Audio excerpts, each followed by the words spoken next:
Ал өлімге барабар жазаны коюп атат да, 5 жылдан баштап 10 жылга чейин. То есть адамды өлтүрсөң деле же авария болсоң деле анча жана мөөнөт жок да. Кандайдыр толук басым жасап, басындырып, контролдоп, ооздугуну жапсак, булар тиги келип дагы депутаттарды сындабасын, өкмөттү сындабасын, биз ушундай итак эле жумуштарыбыз сонун деп айткысы келип атат да. ООНдун Кыргызстандагы өкүлчүлүктүн жетекчиси ал так эле айтты. Эгерде бул дискриминациялык деп атат мыйзам кабыл алынса, анда Кыргызстан жана улуттар Бириккен Улуттар Уюмунун жардамын ала албайт.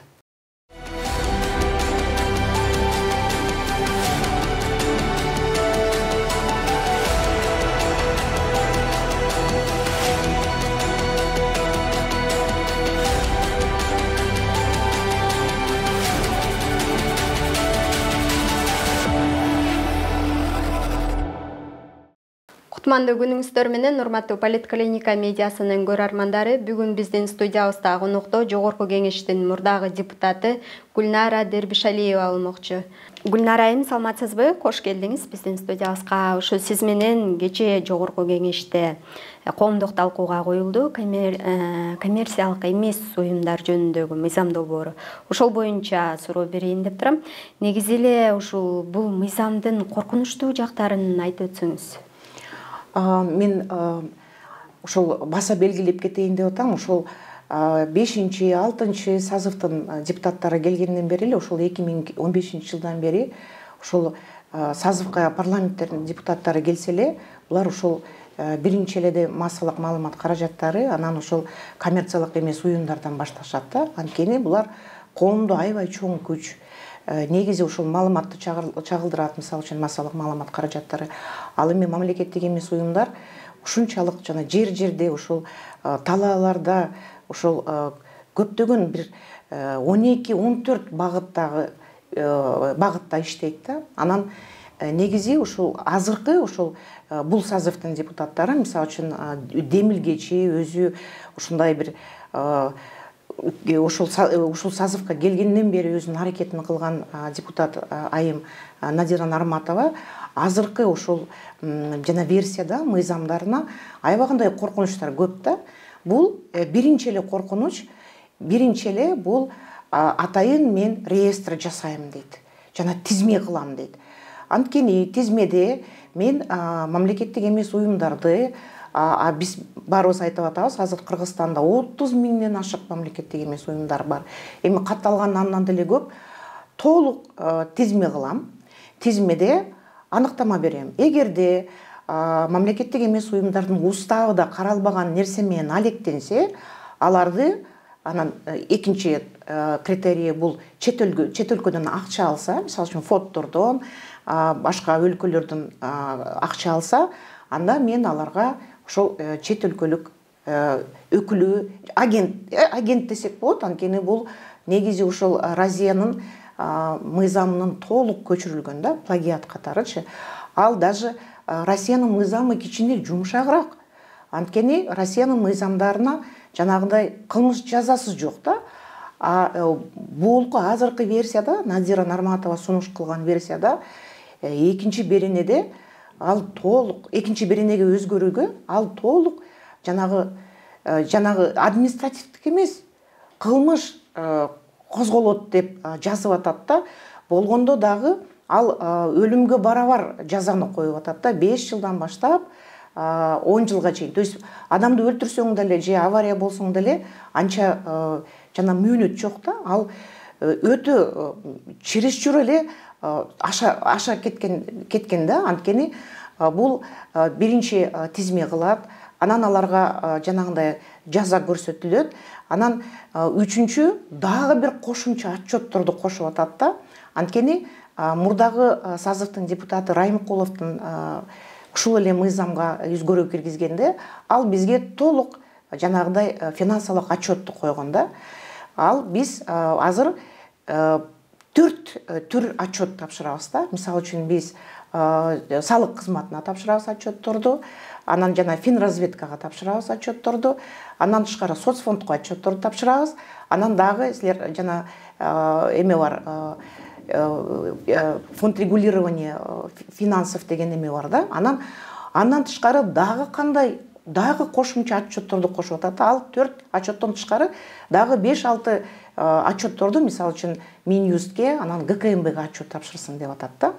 Анан ошол эле мыйзамдын бир коркунучу, дагы бир коркунучу, ар бир иш-чарага кокустан эле, мисалы үчүн жанагындай ГКМБнын кызматкери болобу, жана Адилет министрдин кызматкери болобу, жана МВДнын кызматкери, жана милициянын кызматкери болобу, алар кеңири кирип, катышып көрөт. Биз социалдык маселени чечип атабызбы, же саясатка кийлишип атабызбы?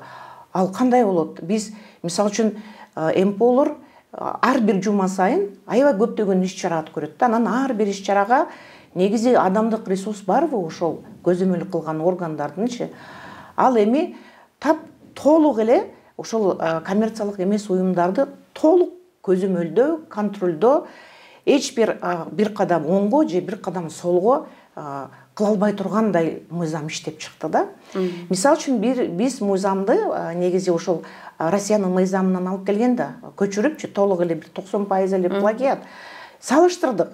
Ал эми агенттин ордуна деген сөздү өкүл деп койду, чет элдик өкүл деп атат.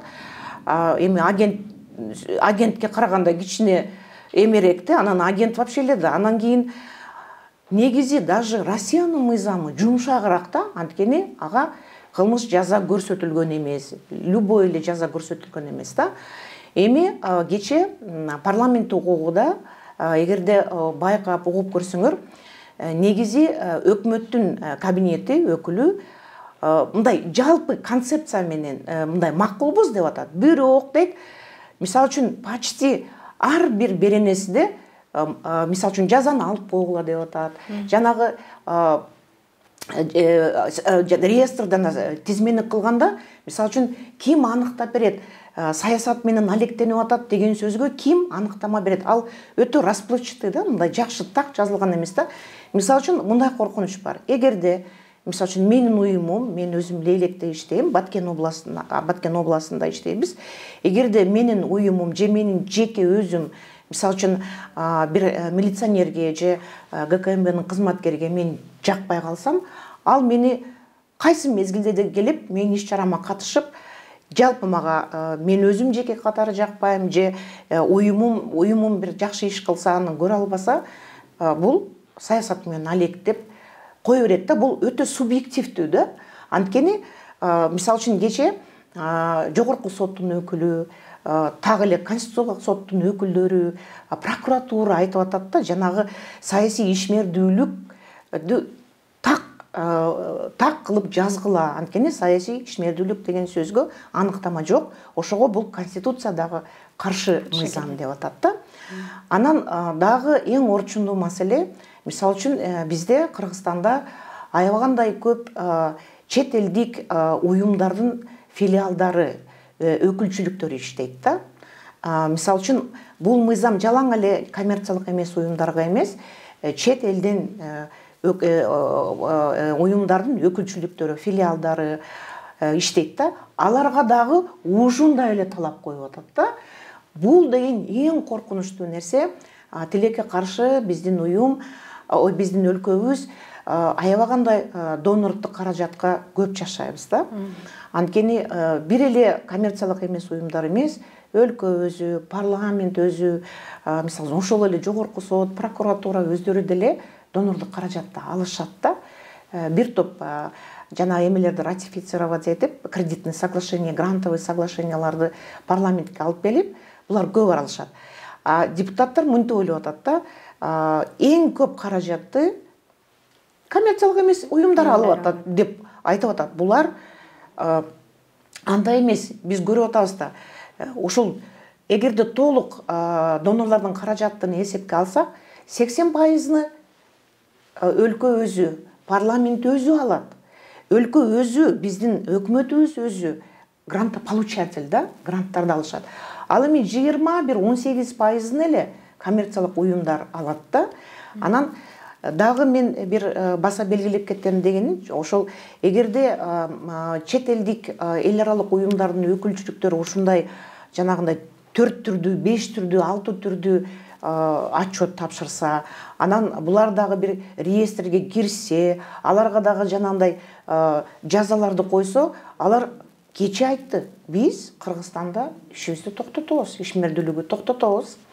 Андан көрө азыр мына Өзбекстанда аябагандай жакшы шарттарды түзүп атат, ошол инвестиция алып келгенге. Ошондо бул мыйзам долбоору ушул чет жактан келген инвестицияга дагы кандайдыр бир таасир этип калат экен да? Түз таасирин этет. Анткени баарыбыз билебиз, мисалы үчүн өкмөткө донордук гранттарды берет. Ал эми НКОлор аркылуу эле, мисалы үчүн социалдык, бир кандайдыр бир медициналык, билим берүү багыттардагы жардамды булар башка инструмент менен иштейт да, коммерциялык эмес уюм аркылуу каржылайт да. Анткени булар мынтип атат. Өкмөттүн кызматкерлеринин өздөрүнүн түздөн түз жумуштары көп. Алар мыйзам чыгарат, аткарат, көзөмөлдөйт. Бирок таладагы жумушту ошол мисалы үчүн жакыр үй бүлөлөр менен, негизи же чет жанагы чек арада жашаган аялдар менен, балдар менен, жанагы аз камсыз болгон үй бүлөлөр менен түздөн түз байланышты ошол коммерциялык эмес уюмдар аткарат деп, ошого алар грантты коммерциялык уюм аркылуу эле бере алат да, башка жолу жок. Ошон үчүн бул инвестицияга дагы түздөн түз таасири өтө чоң да. Кече парламенттик огууда ООНдун Кыргызстандагы өкүлчүлүктүн жетекчиси ал так эле айтты. Эгерде бул дискриминациялык деп атат мыйзам кабыл алынса, анда Кыргызстан жана улуттар Бириккен Улуттар уюмунун жардамын ала албайт. Андан тышкары жанагы ОБСЕнин өкүлү чыкты. Ал айтып атат. Эгерде бул дагы ошол өкүлү дискриминациялык деген сөздү колдонуп атат да. Эгерде бул дискриминациялык мыйзам кабыл алса, анда биз дагы, мисалы үчүн, өзүбүздүн ишмердүүлүгүбүздү, жардамыбызды Кыргызстанга токтотобуз, азайтабыз дейт. Андан тышкары биз баарыбыз билебиз, Кыргызстан Европа биримдик аркылуу ВСП+ деген жеңилдиктер бар, преференциялар бар. Бул экономикага байланыштуу. Биздин ошол товарга, товар оборотко, экономикага да. Ошондой ВСП+ преференцияларды дүйнө жүзүндө Европалык биримдик аркылуу 8 эле өлкө алат. Анын ичинде Кыргызстан. Башка өлкөлөр мындай преференцияны ала албайт. Ага кече толук айтып атат. Эгерде бул мыйзам кабыл алынса, анда Кыргызстан ВСП+, жанагы Европа биримдигинин ВСП+ преференциясына ала албай калат. Бул дагы инвестиционный климатты аябай начарлатат да. Анан эгерде биздин инвестиционный климаты начарласа, гранттар келбесе, азайса, чет элдик уюмдардын өкүлчүлүктөрү жана өз ишмердүүлүгүн токтотсо Кыргызстанда, анда ошол жакыр үй бүлөлөр, аз камсыз болгон үй бүлөлөр, чек арада жашаган аялдар, балдарыбыз, саламаттык сактоо тармактарда иштеген мамлекеттик эмес уюмдардын каражат ала албаса, бул биздин негизи жакырчылыктын деңгээлини аябай көтөрөт да. Кече ойлоп чыксак, бүт эле жактан экономиканы алалыбы, жанагы негизи биздин жалпы жашоочулардын жашоо деңгээлин алабызбы, чет жана дүйнөлүк аренада биздин өзүбүздүн рейтингини же авторитетин алсак деле, бүт жактан бул мыйзам только терс таасирин тийгизип атат да. Бир дагы жанагы артыкчылык жагы жок да, тилекке каршы. Анда ушул бул мыйзамдын негизинде ушу коммерциялык эмес уюмдардын ишин кандайдыр бир бөгөттөө болуп сыналбайбы? Ооба, бөгөттөө. Анткени булар айтып атат. Коммерциялык эмес уюмдар, силер аябай саясатка кийлишип атасыңар. Жанагындай чет өлкөдөн акчаны, булардын бир стереотип болгон 2-3 сөзү бар да. Силер ЛГБТ митингдерди өткөрөсүңөр. Анан жанагы сексуалдык билим бергенде жанагындай жана ЛГБТнын принциптерине жайылтасыңар.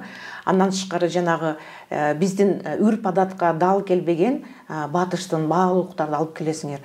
Кайсы баалуулуктар десек, ошол бир эле ЛГБТ жабышып, андан тышкары жанагы 8 мартта кыздар гендердик эмелерди өткөзбөдү митингдерде. Анда мен кайненеме чай койбайм, менин денем бул менин ишим. Ушуну эле жанагындай транспарант лозунг кылып көтөрүп алганда, булар мындай көз карашын мындай кеңири жайбайт да. Албетте, эми жана гендердик теңчиликти дагы сүйлөгөндө, жана ЛГБТни сүйлөгөндө биз толук караш керек да. Анын ичинде дагы балким жанагы эмеси бардыр, жана биз айтканыбыз эркиндик бар да. Анан тим эле ЛГБТни жайылтып, анан жана эмелерди жайылткан бизде чын эле мындай ачык энколор жок да. Кече Семетей Аманбеков деген журналист айтып атат. Мына Надира айым, сиз айтып атасыз, саясий ишмердүүлүк менен жана ЛГБТни пропаганда кылган эмполор бар. Сиз атап эле айттың, биз билели деп атат да. Десе, бар көп андайлар, мен айтпайм деп атат да. Анткени жок да, андай так атыны атап коммерциялык эмес уюмдарды айта албай атат да. Негизи бул мыйзам ошол коммерциялык уюмдардын ишмердүүлүгүнө не только бөгөт коюу, оозуну жаптыртуу. Анткени булар көп нерсени, мисалы үчүн өкмөттүн колу тийбеген жерлерине жардам берет, бирок ошол мезгилде ошондой проблема бар деп ачык айкын айтат да. Социалдык желе аркылуу жана блогерлер өздөрүнүн эмелери аркылуу айтат да. Анан ошого дагы негизи ошол кандайдыр толук басым жасап, басындырып, контролдоп, ооздорун жапсак, булар тиги келип дагы депутаттарды сындабасын, өкмөттү сындабасын, биз ушундай итак эле жумуштарыбыз сонун деп айткысы келип атат да. Кече ушу талкууда угуп калдык да, ошол жерде айтылып атат, ушу коммерциялык эмес уюмдарга кайрылган жарандар дагы жоопко тартылат экен деген маселе да көтөрүлдү да. Ошол боюнча айтып кетсеңиз. Мол мыйзамда аябай чейки да, мыйзам өзүнүн мойнуна албай атат Надира айымчы. Мыйзам чейки. Мисалы үчүн толук мисалы ошол кирген беренелерге киргизген өзгөртүүлөрдө ошол НКО өзү чет элдик өкүл катары эсептелет. Ал эми ошол НКОдон кызмат алган бенефициарлар дагы ошол чет элдик өкүлдөрү болуп калат деп жазылып атат да. Эми аны кантип, мисалы үчүн макул, эми НКОлор жаман, НКОлорду жана чет элдик өкүлдүк ярлыкты бере берели, ал эми жөн жашоочусу, жөн келип кызмат алган. Мисалы үчүн биз мигранттар менен иштейбиз, мигрантка жардам беребиз. Мына Россияда жүргөн, башка өлкөлөрдө жүргөн, акчасын ала албай калгандар, иш берүүчү алдап кеткен мигранттарга жардам беребиз. Эгерде биз жардам берсек, ошол бизден жардам алган, биз мисалы үчүн чет өлкөдөн акча алып келип, долбоор кылсак, ошол бизден жардам алган мигранттар дагы жоопко тартылып агент экен. Алар дагы жана саясий ишмердүүлүктүн толук аныктамасы жок да, мындай аябай расплывчатый да. Жогоруда ушу айтып өтпөдүңүзбү эме деп, мисалы сиз кандайдыр бир иш-чара өткөрсөңүз, улуттук коопсуздук мамлекеттик кызматынан же болбосо министрликтен кайсы бир кызматкери өкүлү келип катыша алат экен депчи. Мисалы ошондой учурда сизди кандайдыр бир жалган жала менен болобу, айтор кандайдыр бир причинасын таап туруп сизди жоопко тартып 5 жылдан 10 жылга чейин соттоп коюу мүмкүнчүлүгү бар экен. Толук, ооба. Бул жерде ушул сөз эркиндиги кене болгондой кедергисин тийгизбей койбойт бул мыйзам деп айта алабызбы? Айта алабыз. Анткени мынтип атпайбы, биз булар саясий ишмердүүлүк менен алектенет дегенде аныктама бергенде биз сүйлөйбүз да, айтабыз да, биздин сөз эркиндигибиз бар да, биз айтабыз. Мисалы үчүн могу жерде өкмөттүн колу жетпейт, мындай проблема бар экен. Мисалы үчүн коррупция менен алектенген НКОлор бар да. Ошол коррупцияны токтотолу, коррупциянын алдын алалы депчи. А бирок коррупциянын алдын алганда булар сүйлөйт да. Мисалы үчүн эгерде эмгек жаатында коррупцияны алсак, мисалы үчүн бир студент бүттү. Анан ал госслужбага жумушка орундошом дейт да. А бизде эч качан студент таанышы жок болсо, же покровители жок болсо, эч качан госслужбага бара албайт. Госслужбага бизде непотизм дейт. Туугандарын алып келет, жана өкүл балдарын алып келишет, же акча алып жайгаштырат да. Ошондой, мисалы үчүн, ошондой коммерциялык эмес уюм, ушундай коррупция бар. Биз ошого токтотушубуз керек мындай. Бизге, мисалы үчүн, госслужбага чыныгы таланттуу управленец, менеджер келиш керек дегенде, ошол эле мисалы үчүн эмеге жакпаса, ошол бизди көзөмөлдөгөн кызматкерге жакпаса, ал айтат, булар коррупцияны сүйлөйт, булар толук саясий ишмердүүлүк менен алектенет, кеңири сүйлөп атат, а биз эмне пикирди айта албашыбыз керекпи? То есть бул аябагандай жанагындай дискриминациялык мыйзам да. Анан ошо Надира Нарматова демилгечи айтып атат да, бул мыйзамды сунуштоо азыркы учурдун талабы деп айтып атат. Анан негизи эле чын эле ушундай мыйзам эмне себептен ушундай мыйзам сунуштоо келип чыгып атат? Зарылчылыгы бар беле деген маселе. Бул мыйзамдын зарылчылыгы такыр жок. Бул жеке өзүнүн ою ушундай да. Балким Надира айымды бирөөлөр же жанагы коммерциялык эмес уюмдардын өкүлдөрү кайсы бир мезгилде тартканбы, же бирдемкесин изилдегенби, байкаганбы, ал ошол таарынычыны жеке ошол бир мыйзамга эме кылып атат да. Анан биринчиси, экинчиси, балким ал айымдын кандайдыр бир буйрук аткарып атабы деген дагы божомолубуз бар да. Анткени мисалы үчүн мен айткым келет, ошол Россия Федерацияда биздин депутаттардын делегациясы барганда, аякта тиги Госдуманын спикери ачык айкын ошол жанагы түз эфир болуп атат же передача болуп атат, ачык эле айтат. Биздин спикерге кайрылып айтып атат да, урматтуу Кыргызстандын парламенттин спикери, силер тез аранын ичинде ушул мыйзамды кабыл алып беришиңер керек. Кантип башка өлкөнүн спикери биздин спикерге ушул мыйзам керек деп айтып атат. Биз ошону түшүнбөй атабыз.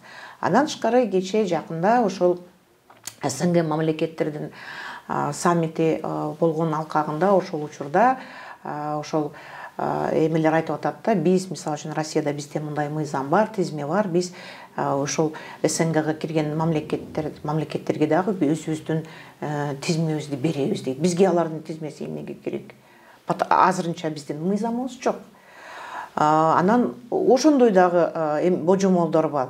Анан дагы биз ойлойбуз, акыркы мезгилде коммерциялык эмес уюмдар аябай кандай чоң роль ойноп атат да, коомдо, өнүгүүдө, кандайдыр бир алдыга жылдырууда, өлкөдө проблемаларды ачык айкын айтууда, анан ошол аны чагылдырып, чечип, алар бир чоң күч болуп көрүнүп атат окшойт да. Ошол чоң күчтү же биз авторитетибиз өсүп, анан алардын алдында негизи ошол булар өздөрү көмүскөдө калып калабыз деп коркуп атышабы, ошондой дагы божомолдорубуз бар да. Анан негизи зарылчылыгы жок бул мыйзамдын, эч кандай зарылчылыгы жок да. Эмне үчүн анда сунушталып жатат? Бул балким эме деп атат да, биз көзөмөлгө алсак, булар ачыкча сүйлөбөйт, ачык айкын айтпайт, коркушат, бизди камап коет деп коркушат, же чет элдик өкүл деп ат койсок, биз токтотобуз ишмердүүлүгүбүздү, биз деле иштегибиз келбейт да. Ошондой каяктагы өкүл десе, бизди мисалы үчүн айыл өкмөткө барсак, тетиги иноагент келди десе, бизге деле бул ыңгайсыз да. Кантип мен жана кечээ мен сүйлөгөндө, биз деле Кыргызстанды жакшы көрөбүз, өссүн, өнсүн деп аябагандай чуркап жүрөбүз. Анан бизге ушундай чет элдик агент десе, биз кандай биз деле колубуз түшүп калат да. Мындай колубуз сууп, иштегибиз келбей. ошого булар ушинтип ишмердүүлүгүнү азайтабыз, булардын жабылып калат көбүнчө. Мисалы үчүн эгерде каражаттарын текшерип, биз ачык айкын даярбыз, көрсөтө беребиз канча каражат алабыз. Анан эгерде жана жазага тартса бизди, штрафтарды 100 миңден штраф коюп атат, айыппул коюп атат, айыппулду төлөп, анан көптөр чарчап калат да. Анан ошондой эмеси бар да булардын максаттары да. Кече Акыйкатчы институту өкүлү, анан жогорку сот, прокуратура айтып атат, могул жазага тартыш бул керек эмес эле, бирини алып коюң эже деп атат. Анын эмеси зарылчылыгы жок деп ачык айтып атат, бирок ал эже укпай атат да, керек депчи. Анан эгерде биз мынтип атабыз да, азыр коммерциялык эмес уюмдар бизге жакшы массалык маалымат каражаттар дагы бизге ошол жардам берип атат. Биз негизи азыр кандай сунуштарды берип атасыздар? Биз негизи ошол жана жазаны такыр алып койсун, ал керек эмес. Ал Россиядан көчүрүп алган мыйзамда деле жок, алчы, анан алып койсо болот. Макул эми реестр кылганда деле, мисалы үчүн, реестрди так аныктама берсин. Саясий ишмердүүлүк деген эмне? Социалдык ишмердүүлүк деген эмне? Кече суроо берсе, саясий ишмердүүлүккө эмне керек десе, өзү жооп бере албай атат да.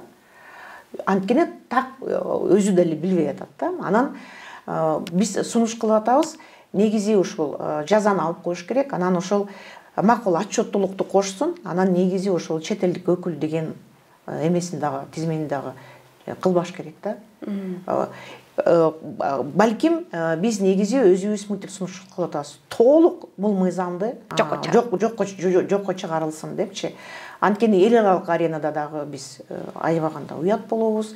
Бир топ донорлук жанагындай каражаттар, бир топ жанагындай чоң биз конвенцияларга кошулганбыз да, эл аралык конвенцияларга. Анан ВСП плюстан калып калабыз. Инвестиция климаты такыр бузулат. Анан өлкө ушунчалык азыр дүйнөлүк аренада өнүгүп өсүп аткан жерде дагы артка кайтат да. Жакшы, Гүлнара айым, убактыңызды бөлүп келип бергениңизге ыраазычылык билдирем. Ушун менен маегибизди жыйынтыктайлы. Сиздер менен мен Кымбат Турдубекова болдум. Политклиниканын YouTube каналына, Facebook баракчасына жазылууну унутпаңыздар. Сак саламатта туруңуздар.